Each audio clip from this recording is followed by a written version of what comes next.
अस्सलाम वालेकुम my dear students, उम्मीद है कि आप सब ठीक होंगे। आज हमारा लेक्चर नंबर 3 है बीबीए सेकंड सेमेस्टर का फाइनेंशियल अकाउंटिंग, और हम पढ़ रहे हैं chapter number 1 accounting for companies, और इसके हम जो है वो बेसिक कंसेप्ट जो है वो डिस्कस कर रहे हैं। तो आज हमारे पास जो इसका कंसेप्ट है वो है मेमोरेंडम ऑफ एसोसिएशन। तो बच्चों, मेमोरेंडम ऑफ एसोसिएशन क्या होती है? बच्चों, जैसे कोई भी इदारा बनता है, उस इदारे के जो है कुछ रूल्स एंड रेगुलेशन होते हैं, और उन रूल्स एंड रेगुलेशन को जो है वो फॉलो करना उस इदारे के लिए ज़रूरी होता है। और बच्चों, कंपनी वही काम कर सकती है जो उस रूल्स एंड रेगुलेशंस के अंदर लिखा होता है, उसका जो कानून के अंदर लिखा होता है। तो कोई भी ऐसा काम जो उस कानून से हट के किया जाएगा वो उस कंपनी, उस ऑर्गेनाइजेशन के लिए जो है वो गैर कानूनी होगा। तो ऐसे ही बच्चों, कोई भी जो हम कंपनी बनाते हैं, उस कंपनी के लिए जो है हम एक कानून बनाते हैं, एक चार्टर बनाते हैं। उसके अंदर वो तमाम डिटेल उसमें लिखी जाती है कि कंपनी कौन कौन सा काम करेगी।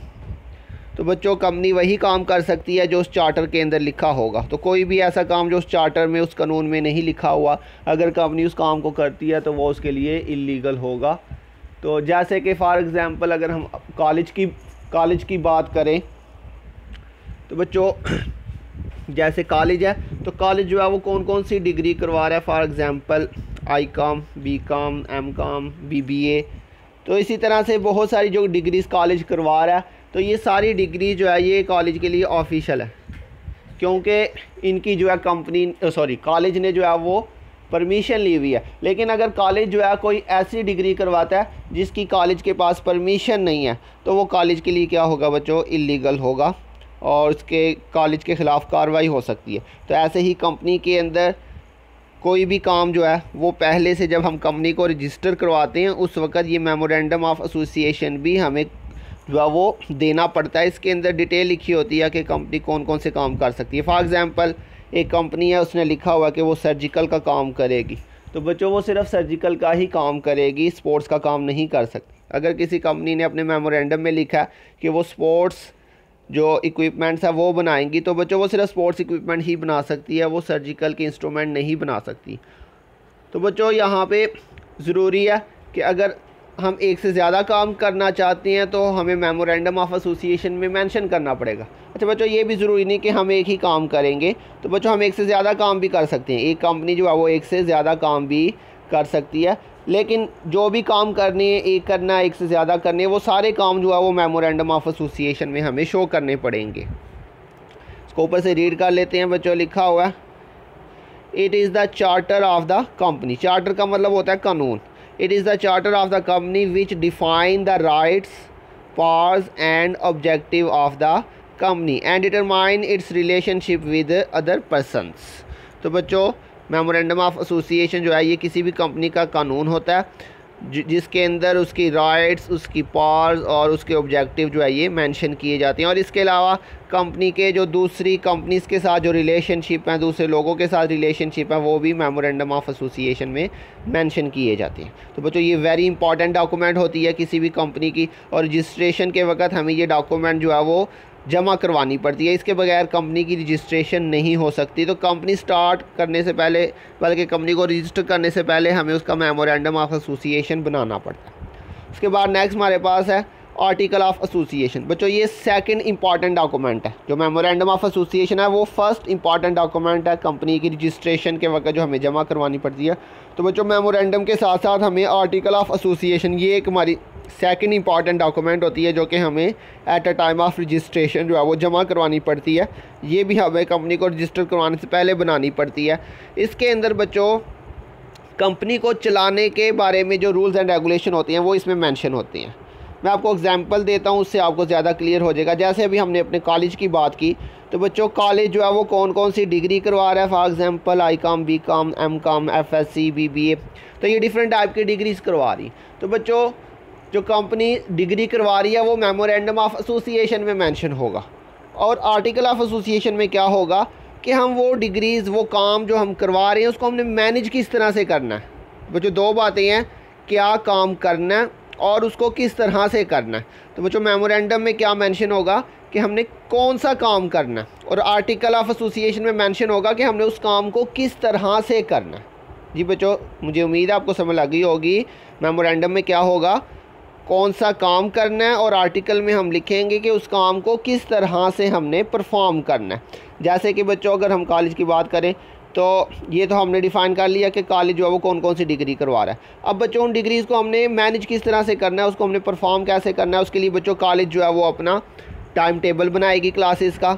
उसके अलावा जो है वो टीचर्स का अरेंजमेंट करेगी, कौन सा टीचर कौन सी जो है वो क्लास पढ़ाएगा, और हमारा जो है वो कॉलेज का टाइम कब स्टार्ट होगा, कब जो है वो छुट्टी होगी, कब ब्रेक होगी। तो ये सारी जो चीज़ें हैं तो जो कि कंपनी को मैनेज करने के लिए, इंटरनली कंपनी को मैनेज करने के लिए बनाई जाती हैं, उसको हम कहते हैं आर्टिकल ऑफ एसोसिएशन। तो लिखा हुआ it is second important document in the incorporation of company. Incorporation का मतलब होता है registration. It contains the rules and regulation for the internal management of company. तो बच्चों ये बात यहाँ पे देखे लिखी हुई है कि इसके अंदर वो तमाम रूल्स एंड रेगुलेशन जो है वो लिखे जाते हैं जो कि कंपनी को इंटरनली मैनेज करने के लिए ज़रूरी होते हैं, और ये भी हमें बच्चों इस at a time of registration जो है वो जमा करवानी पड़ती है, ये डॉक्यूमेंट भी। इसके अलावा बच्चों थर्ड हमारे पास इंपॉर्टेंट डॉक्यूमेंट है प्रॉस्पेक्टस। जो प्रॉस्पेक्टस क्या होता है, बिल्कुल सेम कॉलेज के प्रॉस्पेक्टस की तरह कंपनी का भी एक प्रॉस्पेक्टस होता है। जैसे आपने कॉलेज का प्रॉस्पेक्टस अगर देखा हो तो बच्चों उसके अंदर क्या मेंशन होता है, उसके अंदर कॉलेज की जो है वो सारी डिटेल हिस्ट्री उसमें मेंशन होती है कि कॉलेज कब स्टार्ट हुआ था, कौन कौन सी डिग्रीज़ कॉलेज करवा रहा है, और जो है वो कॉलेज के पास कौन कौन से टीचर्स हैं, उनके नाम, उनकी डिग्रीज़। तो ये सारी डिटेल जो है वो प्रॉस्पेक्टस के अंदर पूरे कॉलेज के बारे में एक हिस्ट्री उसमें लिखी होती है। तो बच्चों बिल्कुल सेम कंपनी का भी प्रॉस्पेक्टस होता है जिसके अंदर सारी कंपनी की जो है वो हिस्ट्री लिखी होती है, कब स्टार्ट हुई थी, और जो है ये क्या क्या हम जो है वो बिजनेसेस कर रहे हैं, और जो हमारे एम्प्लॉइज़ कौन कौन से हैं, वो सारी डिटेल प्रॉस्पेक्टस में कंपनी के बारे में मेंशन होती है। और बच्चों जैसे आपने देखा हो कॉलेज के प्रॉस्पेक्टस के अंदर एक फॉर्म भी लगा होता है। अगर आप किसी कॉलेज में एडमिशन लेना चाहें तो आप वो फॉर्म उतारते हैं, उसको फिल करते हैं, और वो जो है वो आप कॉलेज में जमा करवा देते हैं। तो ऐसे ही अगर किसी कंपनी के आप शेयर ख़रीदना चाहते हैं तो बच्चों शेयर ख़रीदने के लिए आपको कंपनी का प्रॉस्पेक्टस ख़रीदना पड़ेगा। तो बच्चों इसके अंदर एक फॉर्म लगा होता है, आपने वो फॉर्म फिल करना होता है, और वो फॉर्म जो है जो भी बैंक होगा जो कि कंपनी ने मेंशन किया होगा उस बैंक के अंदर आपने जाके वो फॉर्म जो है वो विद जो है उसकी अमाउंट, जितने आप शेयर ख़रीदना चाहते हैं उसकी जितनी अमाउंट बनती है उतनी अमाउंट आपने उस फॉर्म के साथ जो है वो बैंक में जमा करवा देनी है। बाद में अनाउंसमेंट होगी और आपको शेयर मिल जाएंगे। तो बच्चों मेनली प्रॉस्पेक्टस जो है ये कंपनी किस लिए इशू करती है, शेयर्स को सेल करने के लिए। क्लियर बच्चों, प्रॉस्पेक्टस कंपनी किस लिए इशू करती है, शेयर्स को सेल करने के लिए और जनरल पब्लिक को इनवाइट करने के लिए प्रॉस्पेक्टस इशू करती है कि हम अपने शेयर सेल करना चाहते हैं। अगर आप शेयर ख़रीदना चाहती हैं तो आप प्रॉस्पेक्टस लें, फॉर्म फिल करें और बैंक में पैसे जमा करवा दें। लिखा हुआ जी it is a document which is issued by company to invite general public to purchase shares और डिबेंचर ऑफ कंपनी। तो बच्चों अगर कंपनी शेयर या डिबेंचर, डिबेंचर क्या होता है ये भी हम एक नेक्स्ट चैप्टर पढ़ेंगे, उसके अंदर हम डिटेल से पढ़ेंगे। फ़िलहाल यहाँ पर बस ये आप याद रखें कि प्रॉस्पेक्टस जो है ये कंपनी क्यों इशू करती है, to invite general public, general public को इनवाइट करने के लिए, टू परचेज शेयर और डिबेंचर ऑफ कंपनी, कि वो आगे कंपनी के शेयर या डिबेंचर जो अगर वो ख़रीदना चाहती हैं तो उसके लिए जो है वो प्रॉस्पेक्टस इशू किया जाता है। क्लियर बच्चों, इसमें फॉर्म लगा होता है, आपने फॉर्म फिल करना है, पैसे जमा करवाने हैं बैंक में और आपको कंपनी के शेयर जो है वो अलॉट कर दिए जाएंगे। तो बच्चों ये तीन इंपॉर्टेंट डॉक्यूमेंट है जो कि हमें रजिस्ट्रेशन के वक्त जो है वो जमा करवाने पड़ते हैं। इस पर एक पूरा जो है वो लेंथी क्वेश्चन अलहदा से भी आ सकता है कि what are the main documents of company. तो बच्चों ये तीन मेन डॉक्यूमेंट्स हैं, memorandum of association, article of association और प्रॉस्पेक्टस। इसके बाद बच्चों नेक्स्ट है par value of share. Par value of share बच्चों क्या होती है, बच्चों हमने बात की थी लास्ट लेक्चर के अंदर कि हमारा जो ऑथोराइज कैपिटल होता है हम उसको स्मॉल यूनिट्स के अंदर जो है वो डिवाइड कर देते हैं, और एक यूनिट को हम जो वैल्यू असाइन करते हैं उस वैल्यू को हम कहते हैं par value of share. How the value which is assign to a unit of share is called par value of share. It is also known as nominal value और face value. Last lecture के अंदर अगर आपको याद हो, जैसे हमने बात की थी कि 10 लाख हमारा ऑथोराइज कैपिटल था और उसको हमने स्मॉल यूनिट्स 100 रुपये के हमने उसके यूनिट बनाए थे। तो बच्चों वो हमने एक यूनिट को जो वैल्यू असाइन की थी 100, उसको हम कहते हैं पार वैल्यू। क्लियर बच्चों, value assign to unit of share, एक शेयर को जो हम वैल्यू असाइन करते हैं उसको हम पार वैल्यू ऑफ शेयर कहते हैं। उसके बाद नेक्स्ट है बच्चों book value of share. The value of shares according to books of company is called book value of share. तो बच्चों पार वैल्यू तो वो होती है जो कि एक शेयर को हम असाइन करते हैं। बच्चों जैसे आपने फॉर एग्जांपल 100 रुपये का नोट देखा होगा तो उसके ऊपर लिखा होता है 100, तो बच्चों वो जो होती है वो उसकी पार वैल्यू होती है। ऐसे ही 1000 का आप नोट देखें तो उसके ऊपर लिखा होता है 1000। हालांकि बच्चों वो जो पेपर होता है उसकी वैल्यू अपनी 1000 नहीं होती, वो तो थोड़ा सा पेपर होता है, पीस ऑफ पेपर होता है, लेकिन उसको जो हमने वैल्यू असाइन की होती है उस छोटे से पेपर को वो हमने कितनी असाइन की है 1000 या 100। तो बच्चों जो उसके ऊपर वैल्यू लिखी होती है उसको हम कहते हैं पार वैल्यू। रुपीज़ के अगर 100 रुपीज़ है तो उसकी पार वैल्यू जो है वो कितनी है 100 है। हालांकि उसके ऊपर जो पेपर यूज़ हुआ है वो बिल्कुल छोटा सा है, उसकी बिल्कुल थोड़ी सी वैल्यू होगी, लेकिन उसको जो हमने वैल्यू असाइन किया उस नोट को वो उसकी पार वैल्यू या उसको हम जो है वो फेस वैल्यू भी कहते हैं। फेस वैल्यू से क्यों कहते हैं? क्योंकि उसके फेस के ऊपर वो वैल्यू लिखी होती है। तो बच्चों बिल्कुल सेम, और शेयर भी बिल्कुल ऐसे ही समझे, जैसे आपका 100 रुपये का नोट है ऐसे ही शेयर भी होता है और उसके ऊपर उसकी वैल्यू लिखी होती है। तो बच्चों जो उसके ऊपर वैल्यू लिखी होती है वो तो उसकी हो गई पार वैल्यू, फेस वैल्यू या उसको नॉमिनल वैल्यू भी कहते हैं। तो बच्चों बुक वैल्यू क्या होगी? तो बच्चों ये ज़रूरी नहीं है कि हम जितनी उसके ऊपर प्राइस लिखी हुई है शेयर के ऊपर हम उतने का ही उसे सेल करें, तो उससे ऊपर या कम पर भी वो सेल हो सकता है। तो बच्चों हमारी बुक्स ऑफ अकाउंट्स के अंदर जो है इस वक्त जो हमने शेयर सेल किए हुए हैं उसकी क्या वैल्यू शो हो रही है उसको हम कहते हैं बुक वैल्यू ऑफ शेयर्स। तो बच्चों बुक वैल्यू ऑफ शेयर क्या होता है? हमारी बुक्स ऑफ अकाउंट्स के अंदर शेयर की जो वैल्यू शो हो रही है उसको हम कहते हैं book value of share. Market value of share, बच्चों मार्केट के अंदर हमारा शेयर जो है वो कितने का सेल हो रहा है उसको हम कहते हैं market value of shares. The price at which buyer is willing to purchase and seller is willing to sell is called market value of share। जिस प्राइस पे हम जो है वो ख़रीदना चाहते हैं और जिस प्राइस पे सेलर जो है वो सेल करना चाहता है उस प्राइस को हम कहते हैं मार्केट वैल्यू ऑफ शेयर। जैसे भी हमने बात की 100 रुपये हमने उसकी वैल्यू असाइन की, लेकिन मार्केट के अंदर फॉर एग्जांपल वो 150 का सेल हो रहा है तो उसकी मार्केट वैल्यू क्या होगी बच्चों 150।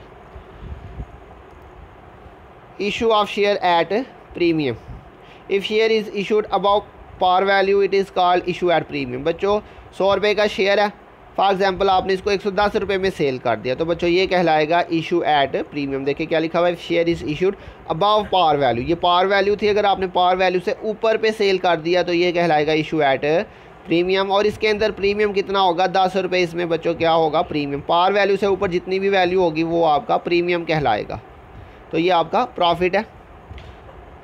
उसके बाद नेक्स्ट है बच्चों issue of share at discount, if share is issued less than par value it is called issue at discount. For example par value आपने 100 असाइन की है और आप इसे मार्केट में कितने का इशू कर रहे हैं 90 रुपीज़ का, तो बच्चों यहाँ पे जो है ये 10 रुपये डिस्काउंट होगा अगर आपने पार वैल्यू से कम पे इशू किया। लिखा हुआ है if share is issued less than par value, par value से आप कम पे सेल करेंगे तो ये आपका कहलाएगा इशू एट डिस्काउंट। और इसके अंदर जो है वो डिस्काउंट कितना 10 रुपये इसके अंदर बच्चों डिस्काउंट है।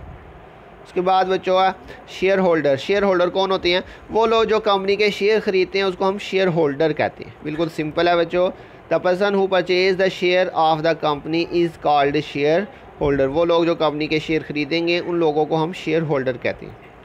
उसके बाद है बच्चों डिविडेंड, इसके बारे में हमने लास्ट भी किसी लेक्चर में थोड़ा सा डिस्कस किया था।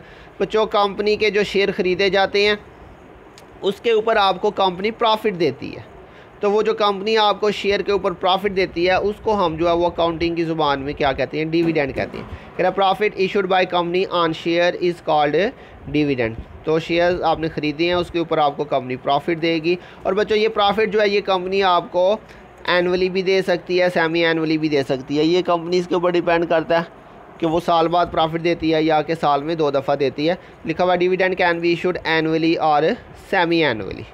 तो बच्चों ये हमारा आज का टॉपिक था, तो मुझे उम्मीद है आपको समझ आ गई होगी। अपना ध्यान रखिएगा, इंशाल्लाह बहुत जल्द मिलेंगे नेक्स्ट लेक्चर के साथ। तब तक के लिए अल्लाह हाफिज़।